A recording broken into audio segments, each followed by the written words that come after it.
Should you clean your antique singing bowls? And how do you clean your antique singing bowls? These are the questions that I often receive. Most antique singing bowls have been cleaned historically and probably recently. It's pretty unusual anymore to find any that haven't been cleaned. And the reason is that they're pretty dirty at the source. They're in pretty rough shape a lot of the time when they were found. They'd been in disuse for many years, were caked with heavy dust. Sometimes they have different kinds of oxidation and stains and spots. But just for the dust and dirt alone, a lot of them really needed to be cleaned before they were ever imported. And you can see evidence of the cleaning in most antique singing bowls. So what we want to see or imagine, and it would be great if they were all like this, but it's very rare to find one that's just an intact antique patina that's built up for several hundred years and doesn't really show any evidence of cleaning. Just don't see those perfect brown bowls that often. But if you do see something like this, you really don't want to clean it. It's probably been cleaned historically at some point when you see the real difference in the light and dark. I'll show that some more. That probably had been cleaned at some point, but it's built up that patina for quite some time. So if you've got something with a very dark color in general, you don't want to clean it. That's the starting point.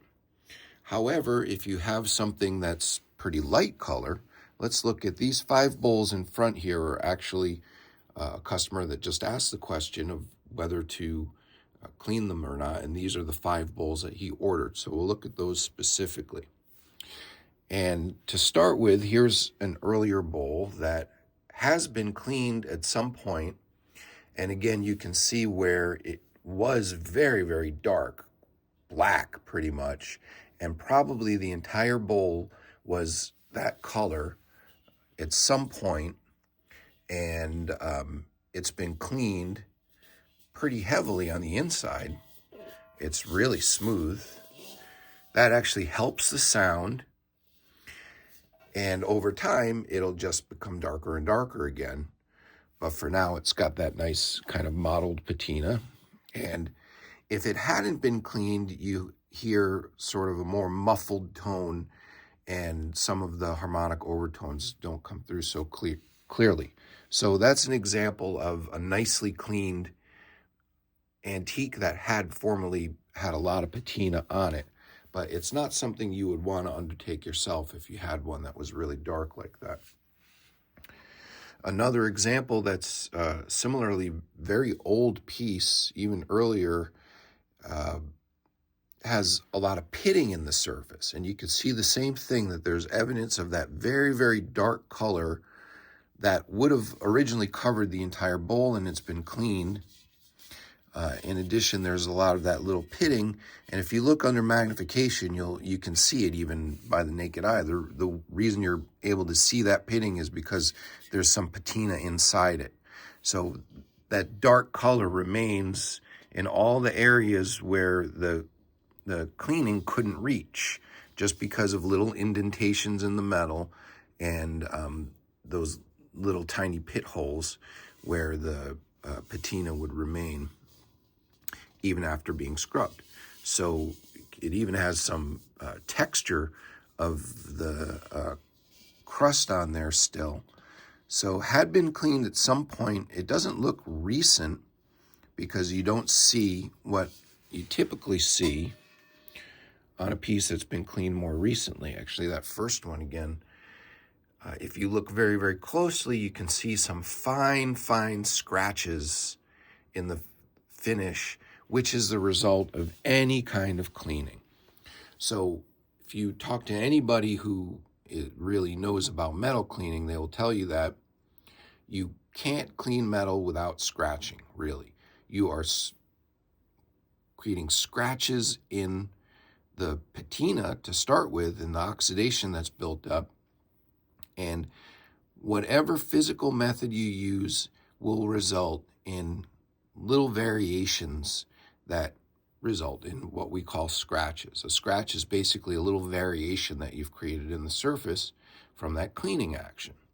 So the finer you go with the cleaning, the more you reduce those scratches, and you can get to a level of polish. This bowl had been polished years and years ago, almost 20 years ago.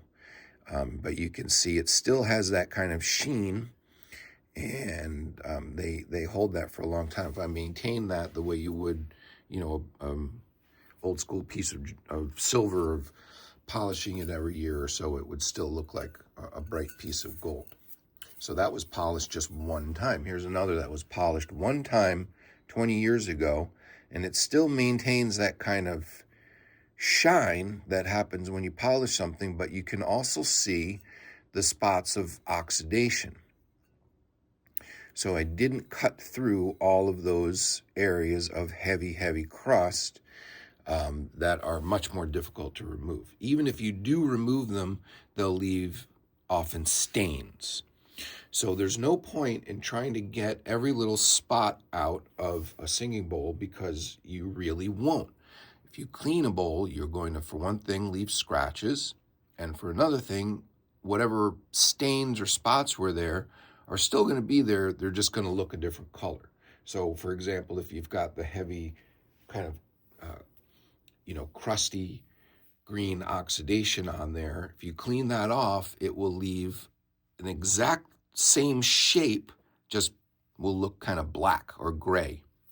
So the benefit to cleaning, however, is that you can improve the tone marginally. So in most cases, it doesn't make a huge difference, but if a bowl is extremely dirty and you clean it, that will make a big difference. So cleaning something like this would be strictly cosmetic. It's not going to improve the tone because it's already relatively clean. But if it was really caked over and had a lot of dirt in it, a lot, years and years of dust, or that heavy, crusty oxidation, then cleaning that off absolutely would improve the length of the tone, the volume marginally, slightly. And you also can generally hear some of the higher harmonic overtones a little bit more clearly. So cleaning can improve the tone and improve the appearance, but there's a trade-off in what you get, because they look really nice when they have the color. So when you clean them off, you're getting a different look. Like with a large bowl, if you left it natural and it looked spotted like that, versus something that is very cleaned and looks brighter. And then, of course, you could take it to the nth degree and polish them. So let's continue going through these. This is one that's in that area that's relatively clean, that you can see there's some kind of stains from where it's been cleaned before, but it still left those little marks,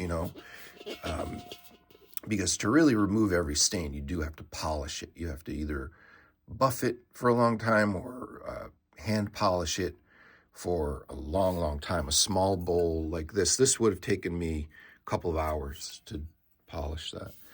So this one could be polished and it would have that kind of result, because the color is already sort of golden and pretty light. That one actually could be polished to a pretty high shine if you wanted to. It's got that soft kind of antique patina now, which looks very nice. So I don't know that you would want to, but if you wanted something that looked more like a real standout, it would look like a big piece of gold, basically. That's what they look like when they're polished. You really get that that high. I don't have any that are really nicely polished anymore, because I haven't done that for many years. But you will get something that looks very shiny. This is the closest that I've got anymore, because I'm not sitting around rubbing. This one also would be a candidate to be polished. It would be hard to get all of those little marks where there's engravings that makes it much more difficult to clean. But that is another that would look really golden. Whenever they look already pretty golden, then that could be polished and will really look like a piece of jewelry. But then you also will see there's things in the surface of the bowls, like where the engravings are worn and where there are little surface crackle and microfractures in the surface, or old areas of oxidation and scratches and marks. It's pretty hard to remove every single little mark. So even when a bowl is polished, like this one of mine has a couple of little chips in the bottom, and those are little holes basically where something was dropped in there or something and broke little chips off of the metal, and that could never be removed with polishing. And then there are these little marks on the bottom also, which were not removed from polishing. So even heavy cleaning will not get them 100% brand new, but pretty close. The closest would be something like this, where it really doesn't have any marks on it. It's got that one dark mark on the inside, which I think would probably mostly go away, but it would still leave a little bit of a gray mark there. The other thing you want to be really careful with the antiques is some of them can be very thin on the bottom. So if you're cleaning them, you want to be aware of that and make sure that you're not putting pressure on an overly thin bowl. These aren't very thin, so it wouldn't be an issue. You can tell when a piece is very thin on the bottom. So these are pretty solid. This one I would say is probably the most fragile of these 5, and it's already got it's got this kind of weird dent. There's a little dent in the bottom and a couple of areas where there's been some mild damage. So nothing serious, and that's also very normal for the antiques. If you look at any antique, you'll find little microfractures, little dents, little areas of damage and imperfections that have either occurred over the years or they were made that way. And if you look at the new hammered bowls, actually, they are damaged when they're made. So the antiques as well, there are little microfractures in the surface, which are actually done by the original hammering. So I don't know if you can see, if I can get the camera to show that, but you can see on a lot of bowls that little halo from a sticker. And that's an old sticker that was used, like it's one of like the old school grocery store price stickers. That's what it looks like, that little rectangular shape. And if left on there for even a short time, and even the round stickers that I use can leave a little halo. So that's where the rest of the metal has oxidized around it, and where that sticker was, it's a little brighter because it wasn't exposed, and so it didn't develop that patina. So that will sort of catch up over time, or you can clean it to get, to remove that newer patina and lighten the whole inside of the bowl. It'll match a little closer to that sticker area, and after a few years, those kind of blend in. The same with the round stickers I use. They in Nepal, they used to use a lot of stickers. It was actually a big hassle to get them to stop putting stickers on all the bowls years ago. So some that were brought in years ago may have multiple sticker marks on them, and that's just kind of the reality of the antiques, but they do fade over time. So this one, for example, had a sticker on the bottom, and you can't detect where that is anymore because I removed it years ago. So that's a little overview of when to clean a singing bowl. Now, what to clean them with is a little different because there currently is not a really good solution that I am aware of. There was one company that I recommended years ago, and that was called English Custom Polishing, and they still have a website, but they don't seem to be operating anymore as far as I can tell. They're not responsive anyway to inquiries, and I don't think there's a way to order anymore. So that was the only one that I knew that had a specific bronze polish that was really good for the antiques, and that's actually what I used to clean these years ago. You can use other types of polishes, but then you're introducing chemicals that could corrode over time or just leave a kind of ugly haze. That's the problem with a lot of those liquid cleaners, is that they leave this weird hazy look, which generally looks worse than whatever the finish was before.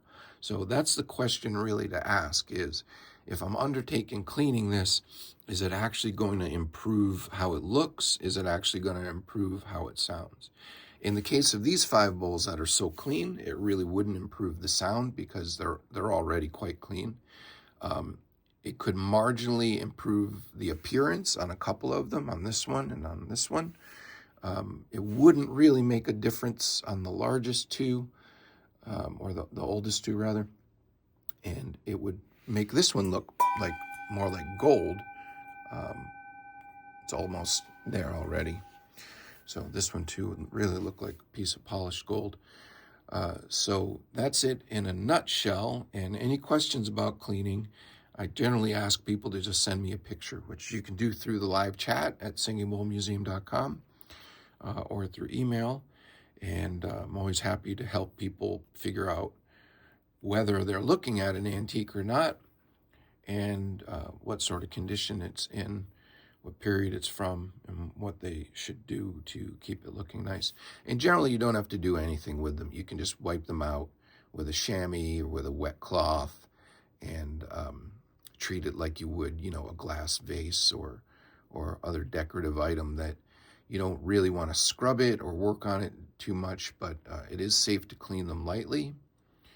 And just know that any kind of cleaner that you use or any rubbing that you do will slightly change the color and remove the natural patina that's building up.